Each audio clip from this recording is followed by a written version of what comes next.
അസ്സലാമു അലൈക്കും വറഹ്മത്തുള്ളാഹി. അൽഹംദുലില്ലാഹി റബ്ബിൽ ആലമീൻ വസ്സലാത്തു വസ്സലാമു അലാ റസൂലിൽ അമീൻ വഅലാ ആലിഹി വസ്വഹാബിഹി അൽഫായിസിന ബിറിദല്ലാഹ് അമ്മാ ബഅദ്. ബിസ്മില്ലാഹിർ റഹ്മാനിർ റഹീം. ലഖദ് കാന ലക്കും ഫീ റസൂലില്ലാഹി ഉസ്വത്തുൻ ഹസന. വേദിയിലെ സൗത്ത് കർണാടക സലഫി മൂവ്മെൻറ്റ് സംഘടന നേതാക്കളെ, ദാറുൽ ഉലൂം സ്ഥാപനങ്ങളുടെ നേതൃത്വം വഹിക്കുന്ന സാരഥികളെ, ഇന്നത്തെ നമ്മുടെ ഈ കുട്ടികളുടെ സന്നദ്ധദാനം കാണുവാനും അതിൽ പങ്കാളികളാകുവാനും രാവിലെ മുതൽ ഇവിടെ നടന്ന വൈജ്ഞാനിക വിരുന്നിൽ പങ്കെടുക്കുവാനും ഇവിടെ എത്തിച്ചേർന്ന എൻ്റെ പ്രിയപ്പെട്ട സഹോദരങ്ങളെ, സഹോദരിമാരെ, കാരുണ്യവാനായ അള്ളാഹുവിൻ്റെ ആജ്ഞാനിർദ്ദേശങ്ങൾ ജീവിതത്തിൽ എപ്പോഴും പാലിക്കണം എന്ന് ആമുഖമായി ഓർമ്മപ്പെടുത്തുകയാണ്.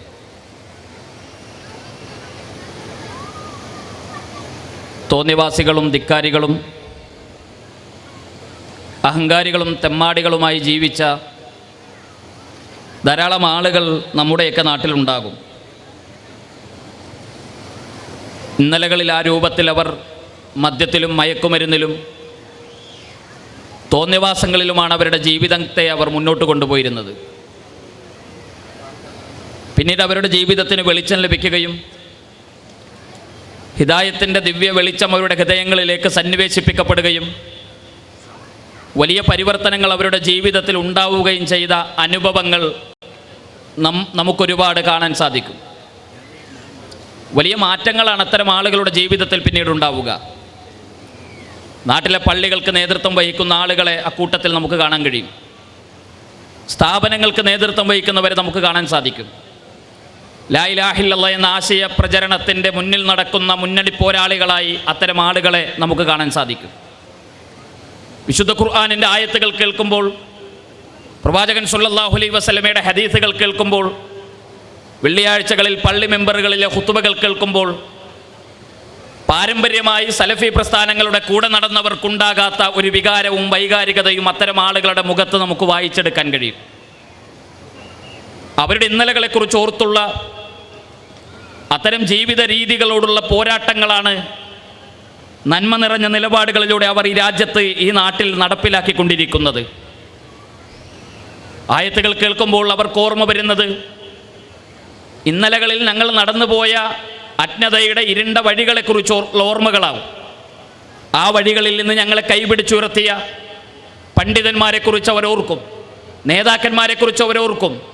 അവരെ കൈപിടിച്ചുയർത്തിയ നന്മയുടെ നാൾ വഴികളിലേക്ക് അവരെ വഴി നടത്തിയ മഹത്തായ വ്യക്തിത്വങ്ങളെക്കുറിച്ച് അവർ പ്രാർത്ഥനകളോടുകൂടി ഓർക്കാറുണ്ട്.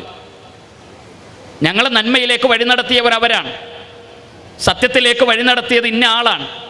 അയാളെൻ്റെ ജീവിതത്തിൽ എനിക്കൊരിക്കലും മറക്കാനാവില്ല. അയാളെ എനിക്കും എൻ്റെ കുടുംബത്തിനും ഒരിക്കലും വിസ്മരിക്കാനാവില്ല. തോന്നിവാസങ്ങളുടെയും തിന്മകളുടെയും നാൾവഴികളിലൂടെ നടക്കാൻ വിധിക്കപ്പെട്ട് തെമ്മാടിക്കൂട്ടങ്ങളുടെ ആലയിലേക്ക് എടുത്തെറിയപ്പെടുന്നതിൽ നിന്ന് എന്നെ കൈപിടിച്ചുയർത്തിയത് ഇന്നയാളാണ്. അത്തരം ധാരാളം ആളുകളെക്കുറിച്ച് നമുക്കറിയാം. അവരോടുള്ള ഇഷ്ടവും സ്നേഹവും എപ്പോഴും നമ്മുടെ മനസ്സിൽ നിറഞ്ഞു നിൽക്കും. ഞാനൊരിക്കലും മരിച്ചാലും അവരെ മറക്കില്ല എന്ന് നമ്മൾ അവരോട് പലപ്പോഴും പറയാറുണ്ട്. പ്രവാചകൻ സ്വല്ലല്ലാഹു അലൈഹി വസല്ലമ കടന്നു വരുന്നൊരു കാലഘട്ടത്തെക്കുറിച്ച് നിങ്ങൾ ആലോചിച്ച് നോക്കൂ. ലോകത്തെ ഏറ്റവും വലിയ ഇരുട്ട് നിറഞ്ഞൊരു കാലഘട്ടത്തിലേക്കാണ് അള്ളാഹുവിൻ്റെ പ്രവാചകൻ നിയോഗിക്കപ്പെടുന്നത്. അന്ധവിശ്വാസങ്ങളുടെ നിറഞ്ഞ നാൾവഴികളിലേക്ക് പ്രവാചകൻ നിയോഗിക്കപ്പെടുന്നു. വിഗ്രഹാരാധകരായി ജീവിച്ച വദ്ദും സുവാഉം യഊസും യഊകുൻ നസ്റും ലാത്തയും ഉസ്സയും മനാത്തയും ഹുബിൽ അലയും ആരാധിക്കപ്പെട്ടുകൊണ്ടിരുന്ന ഒരു കാലഘട്ടത്തിലേക്കാണ് പ്രവാചകൻ നിയോഗിക്കപ്പെടുന്നത്. നബി സല്ലല്ലാഹു അലൈഹി വസല്ലം അവരെ വിശ്വാസത്തിൻ്റെ സുന്ദരമായ ഓർമ്മകളിലേക്ക് അവരെ വഴി നടത്തുകയും കൈപിടിച്ചുയർത്തുകയും ചെയ്തു. മദ്യം ജീവിതത്തിൽ നിന്ന് മാറ്റിവെക്കാൻ കഴിയാത്ത ഒരു സമൂഹത്തിലേക്കാണ് പ്രവാചകൻ നിയോഗിക്കപ്പെടുന്നത്. അയൽവാസിയുടെ ഒട്ടകക്കുട്ടി തോട്ടത്തിലേക്ക് കടന്നതിൻ്റെ പേരിൽ പതിറ്റാണ്ടുകളോളം യുദ്ധം ചെയ്തിരുന്ന സംസ്കാരമുള്ള മനുഷ്യരിലേക്കാണ് പ്രവാചകൻ സ്വല്ലല്ലാഹു അലൈഹി വസല്ലം നിയോഗിക്കപ്പെടുന്നത്. സ്വന്തം ബീജത്തിൽ ജനിക്കുന്ന കുഞ്ഞ് പെൺകുഞ്ഞാണെന്ന വാർത്തയറിയുമ്പോൾ മുഖമിരുണ്ടു പോകുകയും ജസീറത്തുൽ അറബിൻ്റെ തെരുവോരങ്ങളിൽ കുഴികളുണ്ടാക്കി ആ കുഞ്ഞുമക്കളെ ജീവനോടുകൂടി കുഴിച്ചു മൂടിയിരുന്ന സംസ്കാരമുള്ള മനുഷ്യരിലേക്കാണ് നബി സല്ലല്ലാഹു അലൈഹി വസല്ലം നിയോഗിക്കപ്പെടുന്നത്. പ്രവാചകൻ അവരിലേക്ക് നിയോഗിക്കപ്പെട്ടു. നബി സല്ലല്ലാഹു അലൈഹി വസല്ലമയുടെ നിയോഗത്തെക്കുറിച്ച് മഹാനായ ജഅഫർ ബിൻ അബീ ത്വാലിബ് റളിയല്ലാഹു അൻഹു ആദ്യമായി ഹിജറ പോയ സ്വഹാബി, അദ്ദേഹം യാത്ര പോയി. അദ്ദേഹം ഹിജറ പോയ സന്ദർഭത്തിലാണ് അദ്ദേഹത്തോട് ആ രാജ്യത്തിൻ്റെ ഭരണാധികാരി ചോദിക്കുന്നൊരു ചോദ്യമുണ്ട്: നിങ്ങൾ എന്തിനാണ് ഈ രാജ്യത്തേക്ക് വന്നത്? നിങ്ങൾ ആരാണ്? അതിന് അദ്ദേഹം നൽകുന്ന മറുപടി ചരിത്രത്തിൽ നമുക്ക് വായിച്ചെടുക്കാൻ കഴിയും. ശവന്തീനികളായ, വിഗ്രഹാരാധകരായ, ബന്ധങ്ങളുടെ പവിത്രതകൾ അറിയാത്ത, മനുഷ്യരോട് സ്നേഹത്തോടുകൂടി സംസാരിക്കാൻ കഴിയാത്ത ഒരു കാലഘട്ടത്തിൽ ജീവിച്ച ഞങ്ങൾക്കിടയിലേക്ക് അള്ളാഹു ഒരു പ്രവാചകനെ നിയോഗിച്ചു. ലഖദ് മന്നല്ലാഹു അലൽ മുഅ്മിനീന ഇദ് ബഅസ ഫീഹിം റസൂലൻ. അള്ളാഹുവിൻ്റെ പ്രവാചകനെ വിശ്വാസികൾക്ക് അനുഗ്രഹമായിട്ട് അള്ളാഹു നിയോഗിച്ചു. ആ പ്രവാചകന്റെ പ്രത്യേകത, ആകാശത്തുനിന്ന് രാത്രി കൊണ്ട് പൊട്ടി വീണ ഒരാളല്ല, ഭൂമിയിൽ നിന്ന് രാത്രി കൊണ്ട് മുളച്ചു പൊന്തിയ ഒരു പ്രവാചകനല്ല. അവർക്കിടയിൽ ജീവിച്ച, അവരോടൊപ്പം ഉണ്ടായിരുന്ന, അവരുടെ വേദനകളെക്കുറിച്ചറിയുന്ന, അവരുടെ ജീവിതത്തിൻ്റെ സങ്കടങ്ങളെക്കുറിച്ചറിയുന്ന ഒരു മനുഷ്യനാണ് അവരിലേക്ക് നിയോഗിക്കപ്പെട്ട പ്രവാചകൻ. ആ പ്രവാചകൻ ആയുധങ്ങൾ കൊണ്ട് അവരെ സംസ്കരിച്ചിട്ടില്ല, ഭീഷണി കൊണ്ടും സമ്പത്ത് കൊണ്ടും അവരെ സംസ്കരിച്ചെടുത്തിട്ടില്ല. മറിച്ച് യത്ലൂ അലൈഹിം ആയാത്തിഹി വയുസക്കീഹിം വയുഅല്ലിമുഹുൽ കിതാബ വൽ ഹിക്മ, വേദഗ്രന്ഥത്തിൻ്റെ ആയത്തുകൾ 23 കൊല്ലക്കാലം കൊണ്ട് ജസീറത്തുൽ അറബിൻ്റെ ഹിറാ ഗുഹയുടെ അന്ധകാരത്തിൽ ധ്യാനത്തിലിരുന്ന കാലഘട്ടത്തിൽ ആകാശത്ത് നിന്ന് നാമൂസുൽ അമീൻ ജിബ്രീലിലൂടെ അവതരിപ്പിക്കപ്പെട്ട വിശുദ്ധ ഖുർആനിൻ്റെ ദിവ്യ വെളിച്ചങ്ങൾ 23 കൊല്ലക്കാലങ്ങൾ കൊണ്ട് ആ ഖുർആനിൻ്റെ ആയത്തുകളുടെ വിശദീകരണങ്ങളായി തൻ്റെ ജീവിതം കൊണ്ട് പ്രവാചകൻ കാണിച്ചു കൊടുത്ത മഹിതമനോഹരമായ മാതൃകയിലൂടെയാണ് പ്രവാചകൻ ആ ജനതയെ കൈപിടിച്ചുയർത്തുന്നത്, നന്മയിലേക്ക് വഴി നടത്തുന്നത്. വിശുദ്ധ വിജ്ഞാനത്തിൻ്റെ വെളിച്ചത്തിലേക്ക് ആ ജനതയെ പ്രവാചകൻ കൈപിടിച്ചുയർത്തിക്കൊണ്ടുപോകുന്നത്. എങ്ങനെയാണ് അവർക്ക് ആ റസൂലുള്ളാഹിയെ മറക്കാനാവുക? ആ പ്രവാചകൻ എങ്ങനെയാണ് അവർക്ക് വിസ്മരിക്കാനാവുക? മഹാനായ ഉമർ ബിൻ ഖത്താബ് റളിയല്ലാഹു അൻഹു അദ്ദേഹം ഒരിക്കൽ പറയുന്നൊരു കാര്യമുണ്ട്: അള്ളാഹുവിൻ്റെ റസൂലെ, എൻ്റെ ശരീരം കഴിഞ്ഞാൽ എനിക്ക് ഏറ്റവും ഇഷ്ടം അങ്ങയെയാണ്, എനിക്ക് ഏറ്റവും പ്രിയപ്പെട്ടത് അങ്ങാണ്. ഉമർ റളിയല്ലാഹു അൻഹുവിൻ്റെ പ്രത്യേകത, രണ്ടാമത് സ്വർഗത്തിലാണെന്ന് അള്ളാഹുവിൻ്റെ റസൂൽ സർട്ടിഫിക്കറ്റ് ചെയ്ത സ്വഹാബി. ആകാശയാത്ര നടത്തി തിരിച്ചു വരുന്ന പ്രവാചകൻ ഉമർ റളിയല്ലാഹു അൻഹു ഇരിക്കുന്ന സദസ്സിൽ വെച്ചുകൊണ്ടാണ് സ്വർഗത്തിൽ ഒരു വലിയ മണിമാളിക ഉമർ ബിൻ ഖത്താബ് റളിയല്ലാഹു അൻഹു ഉണ്ട് എന്ന് നബി സല്ലല്ലാഹു അലൈഹി വസല്ലമ സന്തോഷ വാർത്ത അറിയിക്കുന്നത്. ആ ഉമർ റളിയല്ലാഹു അൻഹുവിനോട് റസൂലുള്ളാഹി പറഞ്ഞു: നിന്റെ ഈമാൻ പൂർണ്ണമല്ല. ആരുടെ? ഉമർ റളിയല്ലാഹു അൻഹുവിൻ്റെ ഈമാൻ പൂർണ്ണമല്ല. പ്രവാചകന്റെ ചോദ്യത്തിന് ഉമർ റളിയല്ലാഹു അൻഹുവിൻ്റെ ബേജാറോടുകൂടിയുള്ള ചോദ്യം: അല്ലാഹുവിൻ്റെ റസൂലേ, എന്താണ് എനിക്ക് പറ്റിയ പ്രശ്നം? റസൂലുള്ളാഹി സ്വല്ലല്ലാഹു അലൈഹി വസല്ലം പറഞ്ഞു: ഞാൻ നിനക്ക് പ്രിയപ്പെട്ടതാകണം. നിന്റെ ജീവിതത്തിലെ എല്ലാത്തിനേക്കാളെയും, നിനക്ക് ഏറ്റവും ഇഷ്ടപ്പെട്ട നിന്റെ മക്കളെക്കാളേറെ, നിനക്ക് സമാധാനം നൽകുന്ന നിന്റെ ഭവനത്തെക്കാളേറെ, നിനക്ക് കൺകുളിർമ നൽകുന്ന നിന്റെ ഭാര്യയെക്കാളേറെ, നിന്റെ മാതാപിതാക്കളെക്കാളേറെ, നിനക്കെല്ലാം സൗഭാഗ്യങ്ങളും എന്ന് വിശ്വസിക്കുന്ന സകലതിനേക്കാളേറെയും ഞാൻ നിനക്ക് പ്രിയപ്പെട്ടതാകുമ്പോഴാണ് നിന്റെ ഈമാൻ പൂർണ്ണമാകുക എന്ന് ഉമർ ബിൻ ഖത്താബ് റളിയല്ലാഹു അൻഹു പറഞ്ഞു.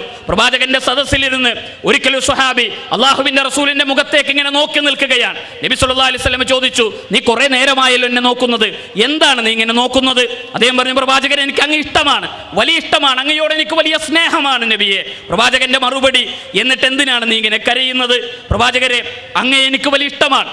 അങ്ങ് സ്വർഗത്തിൽ ഏറ്റവും ഉന്നതമായ സ്ഥാനത്തും നാളെ മരണത്തിന് ശേഷം അങ്ങയെ കാണാൻ കഴിയാത്തൊരവസ്ഥയിൽ എനിക്കത് ആലോചിക്കാനേ കഴിയുന്നില്ല, എനിക്കത് ഓർക്കാനേ കഴിയുന്നില്ല എന്ന് ആ സ്വഹാബി മറുപടി പറഞ്ഞു. നബി സല്ലല്ലാഹു അലൈഹി വസല്ലമ ആ സ്വഹാബിയെ തന്നെ നോക്കിയിരുന്നു.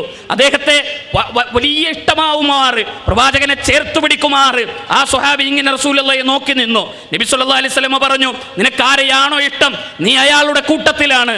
നിനക്ക് റസൂലുള്ളാഹിയാണോ ഇഷ്ടം, നീ ആ റസൂലുള്ളാഹിയുടെ കൂടെയാണ്.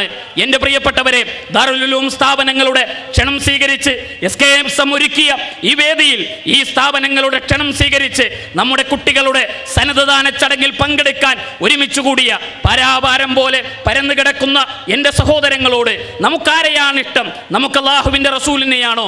നമ്മൾ ആ റസൂലുള്ളാഹിയുടെ കൂടെയാണ്. നമുക്കാരെയാണ് ഇഷ്ടമെന്ന് തീരുമാനിക്കേണ്ട ഒരു വേദിയാണ് എന്നാണ് എനിക്ക് എൻ്റെ പ്രിയപ്പെട്ടവരോട് ഓർമ്മപ്പെടുത്താനുള്ളത്. നമുക്കിഷ്ടമാകണം റസൂലുള്ളാഹിയെ. നബി സല്ലല്ലാഹു അലൈഹി വസല്ലമയുടെ സ്വഹാബത്തിന് എങ്ങനെയാണ് പ്രവാചകനെ മറക്കാനാവുക? പ്രവാചകന്റെ കാലഘട്ടത്തിൽ മക്ക ഇസ്ലാമിന്റെ കാൽക്കീഴിലല്ലാത്ത കാലം, കഅബാലയത്തിന്റെ താക്കോൽ സൂക്ഷിക്കുന്ന ചെറുപ്പക്കാരന്റെ പേര് ഉസ്മാൻ ഇബ്നു ത്വൽഹ എന്നാണ്. ഉസ്മാൻ ഇബ്നു ത്വൽഹ വിശ്വാസിയല്ല. കഅബയുടെ താക്കോൽ കൂട്ടങ്ങൾ അയാളുടെ കയ്യിലാണ്. അല്ലാഹുവിൻ്റെ റസൂൽ ഒരിക്കൽ ചെന്ന് അദ്ദേഹത്തോട് ചോദിച്ചു: ഉസ്മാൻ, ഈ താക്കോൽ കൂട്ടങ്ങൾ നീ എനിക്കൊന്ന് തരുമോ? എൻ്റെ കൈകളിൽ ഈ താക്കോൽ കൂട്ടങ്ങളൊന്ന് തരുമോ? അയാൾ പറഞ്ഞു: ഇല്ല, ഞാൻ ഒരിക്കലും ഇത് തരില്ല. പ്രവാചകൻ അയാളോട് താഴ്ന്നു വീണ് ചോദിച്ചു: ഈ താക്കോൽ കൂട്ടങ്ങൾ എനിക്കൊന്ന് കൈകൾ കൊണ്ടൊന്ന് പിടിക്കാൻ നീ എനിക്ക് തരുമോ? അയാൾ പറഞ്ഞില്ല, ഒരിക്കലും തരില്ല, ഒരിക്കൽ അത് സംഭവിക്കില്ല. ആ സമയത്ത് ഉസ്മാൻ ഇബ്നു തുൽഹ കാലങ്ങൾ ഒരുപാട് കഴിഞ്ഞു, അതേ ആ താക്കോൽ കൊടുത്തില്ല. പ്രവാചകൻ തിരിച്ചുപോയി, മദീനയിലെത്തി. മദീനയിൽ നിന്ന് അല്ലാഹുവിൻ്റെ റസൂല് തിരിച്ചു മക്ക പ്രവാചകന്റെ കാൽച്ചുവട്ടിലായി. ആ സമയം നബി സല്ലല്ലാഹു അലൈഹി വസല്ലമയുടെ കൈകളിലാണ് കഅബാലയത്തിന്റെ താക്കോൽ കൂട്ടങ്ങൾ ഇരിക്കുന്നത്. സ്വഹാബത്തൊക്കെ റസൂലുള്ളാഹിയുടെ ചുറ്റുമുണ്ട്. അവരെല്ലാവരും വിചാരിച്ചു, ഞങ്ങളുടെ കൈകളിൽ ആ പ്രവാചകൻ ആ താക്കോൽ തന്നെങ്കിൽ ഒരു വേള അലി ഇബ്നു അബീ ത്വാലിബ് റളിയല്ലാഹു അൻഹു ചോദിച്ചു, അല്ലാഹുവിൻ്റെ റസൂലേ, ആ താക്കോൽ കൂട്ടങ്ങൾ എനിക്ക് തരുമോ? പ്രവാചകന്റെ കൈകൾ മുന്നിലെത്തി. അലി റളിയല്ലാഹു അൻഹു കൈകൾ നീട്ടി. പ്രവാചകൻ സല്ലല്ലാഹു അലൈഹി വസല്ലമയുടെ ചുറ്റും നിൽക്കുന്ന സ്വഹാബത്തിന്റെ പിന്നിൽ ഒരു ചെറുപ്പക്കാരനുണ്ട്. തലകുനിച്ച് പ്രവാചകനെ കാണരുത് എന്ന് തോന്നുമാറ് അയാൾ പേടിച്ചു വിറച്ച് ആൾക്കൂട്ടത്തിന്റെ പിന്നിലാണ്. അയാളുടെ പേര് ഉസ്മാൻ ഇബ്നു തുൽഹ എന്നാണ്. ഈ സംസാരം കേൾക്കുന്ന ആർക്കെങ്കിലും ആ താക്കോൽ കൂട്ടങ്ങൾ അല്ലാഹുവിൻ്റെ റസൂൽ ആ ചെറുപ്പക്കാരന്റെ കൈകളിൽ കൊടുക്കുമെന്ന് തോന്നുമോ? നമുക്ക് ആർക്കെങ്കിലും ആലോചിക്കാൻ കഴിയുമോ?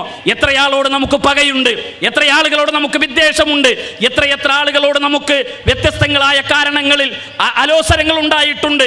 അവസരങ്ങൾ കിട്ടിയാൽ ഞാൻ നിനക്ക് കാണിച്ചു തരാമെന്ന് മറുപടി പറയുന്ന മനുഷ്യരല്ലേ നമ്മൾ? പ്രവാചകന്റെ മുന്നിൽ അലി റളിയല്ലാഹു അൻഹു താല്പര്യത്തോടെ കൈകൾ നീട്ടുന്നു, ഉമർ റളിയല്ലാഹു അൻഹു ആഗ്രഹത്തോടെ കൈകൾ നീട്ടുന്നു, അബൂബക്കർ സിദ്ദീഖ് താല്പര്യത്തോടെ കൈകൾ നീട്ടുന്നു. പ്രവാചകന്റെ ചോദ്യം, ഉസ്മാൻ ഇബ്നു തുൽഹ എവിടെ? ആ പിന്നിൽ നിന്ന് ആ ചെറുപ്പക്കാരൻ മുന്നോട്ട് വന്നു. ഉസ്മാൻ ഇബ്നു തുൽഹയുടെ കൈകളിൽ കഅബാലയത്തിന്റെ താക്കോൽ കൊടുക്കുന്ന പ്രവാചകനെക്കാളും മാതൃകായോഗ്യനായ ഒരു മനുഷ്യനെ ചരിത്രത്തിൽ എവിടെയെങ്കിലും നമുക്ക് വായിച്ചെടുക്കാൻ കഴിയുമോ? ഹസൻ ഹുസൈൻ റളിയല്ലാഹു അൻഹുമാരുടെ പ്രിയപ്പെട്ട പിതാമഹനായി ലോകത്ത് ജ്വലിച്ചു നിന്ന വ്യക്തിത്വമാണ് പ്രവാചകൻ. ആയിഷ ബീവിയുടെയും ഖദീജ ബീവിയുടെയും സ്നേഹസമ്പന്നനായ ഭർത്താവായി ലോക ചരിത്രത്തിൽ അടയാളപ്പെടുത്തപ്പെട്ട മഹാവ്യക്തിത്വമാണ് പ്രവാചകൻ. ഫാത്തിമ റളിയല്ലാഹു അൻഹയുടെയും സൈനബ ബീവിയുടെയും സുമുഖനായ സുന്ദരനായ സ്നേഹനിധിയായ പിതാവായി അബൂബക്കർ സിദ്ദീഖിന്റെയും ഉമർ ഫാറൂഖ് റളിയല്ലാഹു അൻഹുമാരുടെ സ്നേഹസമ്പന്നനായ കൂട്ടുകാരനായി അലി ഇബ്നു അബീ ത്വാലിബ് റളിയല്ലാഹു അൻഹുവിന്റെ പ്രിയപ്പെട്ട അമ്മോശനായി മദീനത്തെ പള്ളിയുടെ ചുറ്റും ജീവിക്കുന്നവർക്ക് നല്ലൊരു അയൽവാസിയായി മദീനയെ തകർക്കാൻ കടന്നു വരുന്ന ശത്രുക്കൾക്ക് മുന്നിൽ നല്ലൊരു സൈന്യാധിപനായി ന്യായമന്വേഷിച്ച് കടന്നു വരുന്നവർക്ക് മുന്നിൽ സ്നേഹനിധിയായ ന്യായാധിപനായി ലോകത്തെ പ്രവാചകനെ അല്ലാതെ നമുക്കാരെയാണ് കാണാൻ കഴിയുക? നിങ്ങൾ ഒരു നടന്നു പോകുന്ന വഴികളിലെ മരങ്ങൾ മുറിക്കരുത് എന്ന് ശത്രുക്കളുടെ മക്കളാണെങ്കിലും നിങ്ങൾ അവരെ കൊല്ലരുത് എന്ന് ലോകത്തെ പഠിപ്പിച്ച പ്രവാചകൻ ഫലസ്തീനിന്റെ തെരുവോരങ്ങളിൽ ചോരയിൽ പൊതിഞ്ഞു വീഴുന്ന മക്കളെ കണ്ട് വേദനകൾ സഹിക്കാൻ കഴിയാത്ത മനുഷ്യരാണ് ലോകത്ത് നിന്ന് ജീവിച്ചു കൊണ്ടിരിക്കുന്ന ആളുകൾ എന്ന് പറയുന്നത്. മിഠായി പാക്കറ്റുകളിൽ മിഠായി പൊതിയുന്നത് പോലെ ഫലസ്തീനിന്റെ തെരുവോരങ്ങളിൽ മക്കളുടെ മയ്യത്തുകൾ പൊതിഞ്ഞു വെച്ച ആ മയ്യത്തുകൾ കണ്ടുറങ്ങാൻ കഴിയാത്ത മനുഷ്യരോട് ശത്രുക്കളുടെ കുട്ടികളാണെങ്കിലും നിങ്ങൾ കുട്ടികളെ കൊല്ലരുത് എന്ന് സ്വന്തം അനുയായികളുടെ നേരെ ശബ്ദമുയർത്തുന്ന ഒരു മഹാമനീഷിയെ ഈ പ്രവാചകനല്ലാതെ ആരെയാണ് നിങ്ങൾക്ക് കാണാൻ കഴിയുക? അതുകൊണ്ട് എൻ്റെ പ്രിയപ്പെട്ടവരെ, റസൂലുള്ളാഹി നമുക്ക് മാതൃകയാകുക, പ്രവാചകൻ നമുക്ക് നല്ല വ്യക്തിത്വമാകുക. റസൂലുള്ളാഹിയുടെ നിലപാടുകളും ഖുർആനിന്റെ സന്ദേശവും ലോകത്ത് പ്രചരിപ്പിക്കുന്ന ഇത്തരം സ്ഥാപനങ്ങളുടെ പ്രൊമോട്ടർമാരാകുക. ഖുർആൻ എന്ന് പറയുന്നത് ഇന്നഹാദൽ ഖുർആൻ യഹ്ദീ ലില്ലത്തി ഹി അഖ്വം, ഏറ്റവും ചൊവ്വായതിലേക്ക് നമ്മൾ വഴി നടത്തുന്ന വേദഗ്രന്ഥമാണ്. അത് മനുഷ്യരുടെ മനസ്സിനെ ഈ ഇടുക്കത്തിലേക്ക് കൊണ്ടുപോകുന്ന ഒന്നല്ല, വെളിച്ചത്തിലേക്ക് നയിക്കുന്ന ഗ്രന്ഥമാണ്. കേരളത്തിൽ പ്രഗത്ഭനായ ഒരു എഴുത്തുകാരനുണ്ട്. അയാളുടെ പേര് ആലങ്കോട് ലീലാകൃഷ്ണൻ മാഷ് എന്നാണ്. നല്ല കവിതകൾ എഴുതുന്ന, നന്നായി എഴുതുന്ന നല്ല ഒരു സാഹിത്യകാരൻ, എഴുത്തുകാരൻ. അദ്ദേഹത്തിൻ്റെ ചരിത്ര പ്രസിദ്ധമായൊരു പ്രസംഗമുണ്ട്. യൂട്യൂബിൽ നിങ്ങൾക്ക് സെർച്ച് ചെയ്താൽ കാണാൻ കഴിയും. കാന്തപുരം അബൂബക്കർ മുസ്ലിയാർ അടക്കമുള്ള, ഈ സുലൈമാൻ മുസ്ലിയാർ അടക്കമുള്ള, ഇബ്രാഹിം ഖലീൽ തങ്ങൾ അടക്കമുള്ള, പേരോട് അബ്ദുറഹ്മാൻ മുസ്ലിയാർ അടക്കമുള്ള കേരളത്തിലെ സുന്നി പ്രസ്ഥാനത്തിന്റെ തലയെടുപ്പുള്ള സമസ്ത പ്രസ്ഥാനങ്ങളുടെ നേതാക്കന്മാരെ മുഴുവൻ സ്റ്റേജിൽ നിരത്തിയിരുത്തി ആലങ്കോട് ലീലാകൃഷ്ണൻ മാഷ് നടത്തുന്ന പ്രസംഗം. അദ്ദേഹം പറയുന്നത്, എൻ്റെ കുട്ടിക്കാലത്ത് മുസ്ലിങ്ങളായ കുറെ കൂട്ടുകാരുണ്ട്. എനിക്ക് അവരുടെ കയ്യിൽ ഖുർആൻ കണ്ടപ്പോൾ വായിക്കണമെന്ന് ആഗ്രഹമുണ്ടായി. ഞാൻ അവരോട് ആ ഖുർആൻ ഒന്ന് വായിക്കാൻ തരുമോ എന്ന് ചോദിച്ചു. അവരെനിക്ക് തന്നില്ല. എന്നോടുള്ള വെറുപ്പ് കൊണ്ടല്ല, എന്നോടുള്ള ഇഷ്ടക്കേട് കൊണ്ടല്ല, മറിച്ച് ഖുർആൻ മുസ്ലിങ്ങൾ തൊട്ടാൽ കണ്ണ് പൊട്ടിപ്പോകുമെന്നാണ് അവരുടെ ഉസ്താദുമാർ അവരെ പഠിപ്പിച്ചിരുന്നത്. എൻ്റെ കണ്ണ് പൊട്ടിപ്പോകരുത് എന്ന എന്നോടുള്ള ഇഷ്ടം കൊണ്ടാണ് അവരെനിക്ക് ഖുർആൻ തരാതിരുന്നത്. എന്നോടുള്ള സ്നേഹം കൊണ്ടാണ് അവരെനിക്ക് ഖുർആൻ തരാതിരുന്നത്. ഞാൻ വളർന്നു, ഞാൻ വലുതായി, എൻ്റെ കൂട്ടുകാർ വലുതായി, എനിക്ക് ഖുർആൻ കിട്ടി, ഞാൻ ആ ഖുർആൻ വായിച്ചു. എന്നിട്ട് അയാൾ പറയുന്നത്, അന്ന് എനിക്ക് മനസ്സിലായി, വേദിയിലെ ഈ ഖുർആന മുസ്ലിങ്ങൾ തൊട്ടാൽ കണ്ണ് പൊട്ടിപ്പോകുമെന്ന് ലോകത്തെ പഠിപ്പിച്ച സകല മുസ്ലിയാക്കന്മാരെയും വേദിയിലിരുത്തി അദ്ദേഹം പറഞ്ഞ അടുത്ത വാചകം അന്ന് എനിക്ക് മനസ്സിലായി, ഖുർആൻ എന്ന് പറയുന്നത് മനുഷ്യരുടെ കണ്ണ് പൊട്ടിക്കുന്ന ഗ്രന്ഥമല്ല, അത് മനുഷ്യരുടെ കണ്ണ് തുറപ്പിക്കുന്ന ഗ്രന്ഥമാണ് ഖുർആൻ എന്ന് എനിക്ക് മനസ്സിലായി എന്ന് അദ്ദേഹത്തിന്റെ ചരിത്ര പ്രസിദ്ധമായ പ്രസംഗമുണ്ട്. അതുകൊണ്ട് ഖുർആനിന്റെ വാഹകരാകുക. ഇന്ന് ഇവന് സനത് വാങ്ങിയ എൻ്റെ പ്രിയപ്പെട്ട സഹോദരങ്ങളോടും സഹോദരിമാരോടും, നമ്മൾ വാങ്ങിയ ഈ സനത് എന്ന് പറയുന്നത് നമ്മൾ ഈ സ്ഥാപനത്തിന്റെ അംബാസഡർമാരാണ്. ഈ സ്ഥാപനം എന്നത് ഏതെങ്കിലും ബിസിനസ് ഗ്രൂപ്പ് നടത്തുന്ന സ്ഥാപനമല്ല, ഏതെങ്കിലുമൊക്കെ നാം ഉപയോഗിക്കുന്ന വസ്തുക്കളുടെ വിൽപ്പനയ്ക്ക് വേണ്ടിയുള്ള അംബാസഡർമാരെന്നല്ല, ഇസ്ലാമിന്റെ അംബാസഡർമാരാണ് നിങ്ങൾ. ലോകത്തിന്റെ വ്യത്യസ്ത ഭാഗങ്ങളിൽ, കേരളത്തിന്റെ വ്യത്യസ്ത ഭാഗങ്ങളിൽ, കർണാടകയുടെ വ്യത്യസ്ത ഭാഗങ്ങളിൽ ഖുർആനിന്റെയും സുന്നത്തിന്റെയും ശബ്ദമുയർത്തി നിങ്ങളങ്ങ് കടന്നുപോയാൽ ആ കടന്നു പോകുന്നതിന്റെ പ്രതിഫലം കിട്ടുന്നത് ഈ സ്ഥാപനങ്ങൾ പടുത്തുയർത്തിയ വലിയ മനുഷ്യർക്കാണ്. 4-5 കൊല്ലങ്ങൾക്കപ്പുറം ഇതിന് തറക്കല്ലിടുകയും ഇത്തരമൊരു സ്ഥാപനങ്ങളെ കുറിച്ച് ചിന്തിക്കുകയും ചെയ്ത വലിയ മനുഷ്യരുടെ ജീവിതത്തിലേക്കാണ് ഈ കുട്ടികളുടെ നന്മകൾ മുഴുവൻ ഒഴുകിയെത്തുന്നത് എന്ന ഒരു സന്തോഷമാണ് ഇത്തരം പ്രോഗ്രാമുകളിലൂടെ നമുക്ക് ആവേശം നൽകുന്നത്. അതുകൊണ്ട് തന്നെ നിങ്ങളുടെ മക്കളിൽ ഈ സ്ഥാപനങ്ങളിലേക്ക് കുട്ടികളെ നിങ്ങൾ കേൾപ്പിക്കാൻ കഴിയണം. നമുക്കുണ്ടാകണം. 4 മക്കളുണ്ടെങ്കിൽ ഖുർആൻ പഠിക്കുന്ന പ്രബോധകരാകുന്ന നല്ലൊരു പ്രബോധകൻ ഉണ്ടാകണമെന്ന ആഗ്രഹമുണ്ടാകണം. വിശുദ്ധ ഖുർആൻ പഠിക്കുന്ന ഒരു ഹാഫിൾ ഉണ്ടാകണം എന്ന താല്പര്യമുണ്ടാകണം. നാളെ സ്വർഗത്തിൽ മാതാപിതാക്കൾക്ക് കിരീടമണിയിക്കപ്പെടും, പ്രകാശത്തിന്റെ കിരീടമണിയിക്കപ്പെടും. ആ സമയത്ത് അവരോട് ആ മാതാപിതാക്കൾ ചോദിക്കും, എന്തുകൊണ്ടാണ് എനിക്ക് ഈ അനുഗ്രഹം കിട്ടിയത്? മക്കളെ ഖുർആൻ പഠിപ്പിച്ചവർ, മക്കളെ ദീൻ പഠിപ്പിച്ച മാതാപിതാക്കൾക്ക് നാളെ പരലോകത്ത് പ്രകാശത്തിന്റെ കിരീടമണിയിക്കപ്പെടുമെന്നത് അള്ളാഹുവിന്റെ റസൂലിന്റെ സന്തോഷ വർത്തമാനമാണ്. അതുകൊണ്ട് പ്രിയപ്പെട്ടവരെ, നിങ്ങളുടെ ഉപ്പമാർക്ക്, നിങ്ങളുടെ ഉമ്മമാർക്ക്, ഈ സ്ഥാപനത്തിന് നേതൃത്വം നൽകുന്ന പണ്ഡിതന്മാർക്ക്, നേതാക്കന്മാർക്ക്, ഇതിനുവേണ്ടി കഷ്ടപ്പെടുന്ന ഈ സംഘടനയുടെ സ്ഥാപനങ്ങളുടെ ഉത്തരവാദിത്തപ്പെട്ടവർക്ക് ദുനിയാവിൽ യാതൊരു താല്പര്യങ്ങളും അല്ല അവർക്ക് ലഭിക്കാനുള്ളത്. മറിച്ച് ആകാശലോകത്ത് നിന്ന് അള്ളാഹുവിന്റെ പ്രകാശവും അള്ളാഹുവിന്റെ അനുഗ്രഹവും അവരുടെ ഖിയാമത്ത് നാൾ വരെ വർഷിക്കപ്പെടുന്ന സുന്ദരമായ നാളുകളാണ് നിങ്ങൾക്ക് ചെയ്തു കൊടുക്കാൻ കഴിയുന്ന അനുഗ്രഹങ്ങളെന്ന് നിങ്ങൾ തിരിച്ചറിയണം. അതുകൊണ്ട് തന്നെ ഇത്തരം സ്ഥാപനങ്ങൾ നമ്മുടെ ഹൃദയത്തിൽ ഉണ്ടാകണം, ഇത്തരം സ്ഥാപനങ്ങൾ നമ്മുടെ ഓർമ്മകളിൽ ഉണ്ടാകണം. ഈ കുട്ടികൾ ഈ നാടിന്റെ പ്രകാശമാകണം. അങ്ങനെ പ്രകാശമായ ജാമിയ നദവിയയിൽ നിന്നും, ജാമിയ സലഫിയയിൽ നിന്നും, ഫറൂഖ് കോളേജിൽ നിന്നും, സുല്ലമുസ്സലാമിൽ നിന്നുമൊക്കെ പഠനം കഴിഞ്ഞ പ്രബോധകന്മാരുടെ വെളിച്ചമാണ് ഈ നാട്ടിലെല്ലാം പ്രകാശങ്ങൾ ഉണ്ടാക്കിയത്. 993 ഇബ്രാഹിം ഖലീൽ മസ്ജിദ് ഉണ്ടായത്. 40-ലധികം പള്ളികൾ തലയുയർത്തി നിൽക്കുന്ന ദക്ഷിണ കന്നഡയിലെ മംഗലാപുരം പ്രദേശങ്ങൾ കേന്ദ്രീകരിച്ചുകൊണ്ട് സലഫി പ്രസ്ഥാനങ്ങൾക്കുണ്ടായ വളർച്ച എന്ന് പറയുന്നത് എത്ര വലുതാണ്! നമുക്ക് ഇസ്മായിൽ ഷാഫിക്കയെ മറക്കാനാവുമോ? MG സാഹിബിനെ നമുക്ക് മറക്കാനാവുമോ? നമ്മളിൽ നിന്ന് യാത്ര പറഞ്ഞു പോയ പണ്ഡിതന്മാരെ നമുക്ക് മറക്കാനാവുമോ? 6 അടി മണ്ണിലെ പള്ളിക്കാട്ടിൽ അവരെ കന്ദവിശ്രമം കൊള്ളുമ്പോഴും ലോകാവസാനം വരെ ഈ നാട്ടിൽ നടക്കുന്ന വെളിച്ചത്തിന്റെ പ്രകാശങ്ങൾ അവരുടെയൊക്കെ ജീവിതത്തിലേക്ക് ലഭിക്കുമെന്ന തിരിച്ചറിവാണ്. റസാഖാജി വേദിയിലുണ്ട്, അതേപോലെ തന്നെ ഈ വേദിയിൽ നിരന്നിരിക്കുന്ന കാരണവന്മാരുണ്ട്. എൻ്റെ ശബ്ദം കേൾക്കുന്ന സഹോദരങ്ങളുടെ കൂട്ടത്തിൽ പതിറ്റാണ്ടുകൾക്ക് മുമ്പ് സലഫി പ്രസ്ഥാനത്തിന്റെ പതാക വഹിച്ച ആളുകളുണ്ട്. നമുക്ക് സന്തോഷിക്കാൻ കഴിയും. നമുക്ക് സന്തോഷിക്കാനും നമുക്ക് ആഹ്ലാദിക്കാനുമുള്ള അവസരങ്ങളാണ് ഈ കുട്ടികളിലൂടെ ഇവിടെ നിർവഹിക്കപ്പെടുന്നത്. അതുകൊണ്ട് തന്നെ അതിന് നേതൃത്വം വഹിക്കുന്നവർക്ക് അല്ലാഹുവേ എല്ലാ ധൈര്യവും സ്ഥൈര്യവും നീ നൽകി അനുഗ്രഹിക്കണേ എന്ന് മാത്രം പ്രാർത്ഥിച്ചുകൊണ്ട് എനിക്ക് തന്ന സമയത്തിൽ നിന്ന് ഒരൽപ്പം ദീർഘിച്ചു പോയതിൽ ഞാൻ നിങ്ങളോട് ക്ഷമ ചോദിച്ച് എൻ്റെ വാക്കുകൾക്ക് വിരാമം കുറിക്കുന്നു. അല്ലാഹു നമ്മെ അനുഗ്രഹിക്കുമാറാകട്ടെ. വൽഹംദുലില്ലാഹി റബ്ബിൽ ആലമീൻ. അസ്സലാമു അലൈക്കും വറഹ്മത്തുള്ളാഹി.